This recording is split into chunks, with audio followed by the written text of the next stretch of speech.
রাজধানীর পল্লবীতে শিশু রামিসা হত্যাকাণ্ডের অভিযুক্ত সোহেল রানাকে ঘিরে একের পর এক চাঞ্চল্যকর তথ্য সামনে আসছে। পাষণ্ড সোহেল রানা ৮ বছর বয়সী শিশু রামিসাকে ধর্ষণের পর নির্মমভাবে হত্যা করে ঠিক এই জানালা ভেঙে বাইরে বের হয়। এরপর এই রাস্তা ধরে পালিয়ে যায় সোহেল। এদিকে ছোট্ট রামিসার নিথর দেহ পড়ে থাকে চার দেয়ালের অন্ধকারে।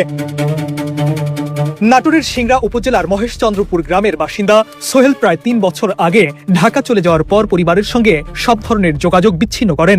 সম্প্রতি এই হত্যাকাণ্ডের পরই এলাকায় তাকে নিয়ে নতুন করে আলোচনা শুরু হয়েছে।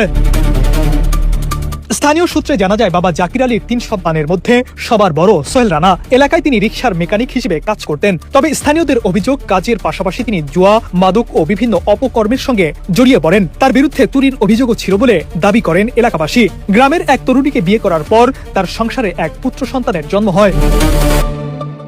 এরপর ছোট ভাইয়ের স্ত্রীর সঙ্গে পরকীয়ার অভিযোগ ওঠে সোহেল রানার বিরুদ্ধে। এ ঘটনার জেরে প্রথম স্ত্রীর সঙ্গে বিচ্ছেদ হয় তার, এমনটাই জানিয়েছেন স্থানীয়রা। এলাকাবাসীর ভাষ্য, জুয়া খেলতে গিয়ে প্রায় ৮ থেকে ১০ লাখ টাকা ঋণগ্রস্ত হয়ে পড়েন সোহেল রানা। পরে বাবা তাকে বাড়ি থেকে বের করে দেন। এরপর সিংড়ার বালুয়াবাসা এলাকায় আরেক তরুণীকে বিয়ে করেন তিনি। কিছুদিন পর ঢাকা চলে গিয়ে নিজের পরিচয় গোপন করে বাবার নাম ব্যবহার করে বসবাস শুরু করেন সোহেল রানা।